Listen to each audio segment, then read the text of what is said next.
Happy Halloween, guys. I know I'm a month early, but I've decided to do a horror one today, so let's get down to Nightmare on Elm Street.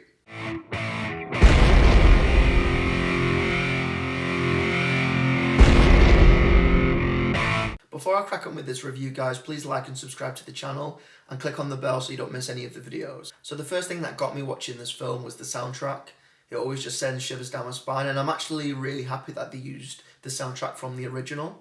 It just kind of took me back to that place where I was growing up watching these kind of movies, and that's one thing I really enjoyed about this film. So watching this film from the start, you see this guy, and he's basically in this diner. He's sat at one of the booths, and he's all by himself. It's a very eerie setting. So you kind of get the feeling, this is probably going to go down very badly. Especially because it's the first scene, so obviously shit's going to go down. So anyway, he kind of sees this woman just kind of casually walking into the kitchen, and the whole stove is just blazing fire, so you're thinking, yeah, we've all seen the movies. We kind of know what's going to happen. Yeah, he's definitely dreaming. So anyway, 2 minutes later, Freddy shows up and starts doing his thing. So he kind of wakes up, he kind of has this kind of slash all over his arm, and he's bleeding everywhere. And then this girl kind of comes to his aid to see if he's all right. So anyway, she kind of disappears for 2 minutes and then comes back, and then he's there kind of struggling with this knife. And what happens? He cuts himself. He's obviously fallen asleep again, and Freddy's obviously killed him. So the name of this guy is called Dean, and he's played by Kellen Lutz. And you might remember him from Twilight. He played Emmett Cullen, so there's that. So the girl's called Chris, and she's played by Katie Cassidy. And she ends up tending Dean's funeral, and she sees this little girl like throwing flowers on Dean's grave. And she's kind of got like slashes or cuts on her dress. So you kind of get the feeling, is she dreaming? Is she having a vision? So it's kind of really strange. Nothing disturbing about that. I will say in this movie, there's a lot of jump scares in it. If you don't like jump scares, then this is probably not the film for you. But there was definitely a lot of jump scares in the original, come to think about it. But speaking of the original, do you remember Nancy? Yeah, that one. From 1984, Nightmare on Elm Street? Yeah. Well, Nancy is also in this movie, but she's played by Rooney Mara. From the get-go, you kind of know she's going to be the survivor, so spoiler. It's not really a spoiler if you watch the original. Come on, it's pretty much the same story. There's definitely a lot of similarities from this movie to the original, like when you've kind of got Freddy coming out the wall while Nancy is sleeping, when she falls asleep in the classroom, and you kind of see her seeing this friend, and she's just kind of in this body bag, and there's just like blood everywhere. She just starts screaming when she wakes up, and everybody thinks she's crazy. The bathroom scene where she falls asleep, and you see Freddy's hands just kind of clawing out the water. One of the scenes that just scarred me for life watching these movies was when you see the body bag just being pulled by itself. Yeah, that messed me up really bad. So now Chris is seeing Freddy in her dreams, and she's trying to understand why this is happening to her. And she's obviously discovered as well that all her friends are starting to see him too, including the boyfriend. So what happens next? Chris falls asleep and she dies. Spoiler, sorry. Her boyfriend Jesse is literally right next to her while this is happening. Very, very much like the original, and he obviously knows he's going to be put in the frame for this murder, because how else can it be explained? It was literally like some monster made out of air just throwing her around the room, blood everywhere, slashing going on. Very similar to the original. But yeah, he obviously knows. How could he explain that? So what does he do? He runs, and the police catch him. And he touches the body as well. What does he expect? Of course he's going to get bloody arrested for it. So now obviously the story is pointed at Nancy. So Jesse runs to Nancy and tries to explain everything that went on. And she's obviously trying to make heads or tail of it, and she just finds it very confusing. One of the things about this movie, I just found it a little bit predictable.